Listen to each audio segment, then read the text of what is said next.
খোলা আছে, এই লাগবে শেষ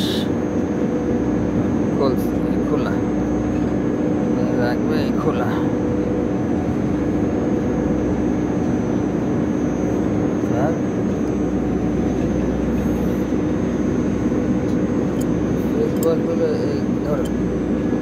এইটুকু বলে চেক বল,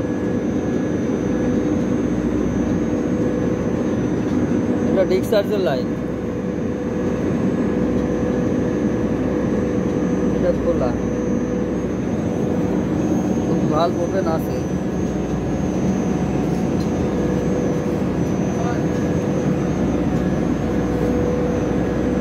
এটা সাকশনের লাইন, এই জায়গা এই পোর্টে গ্যাস পাচ্ছে, এই পোর্টে গ্যাস পাচ্ছে 15 PSI। আর এছাড়া অন্যান্য জায়গায় যে 3 জায়গায় দেখা হয়েছে এখানে 156, 60 এরকম আছে।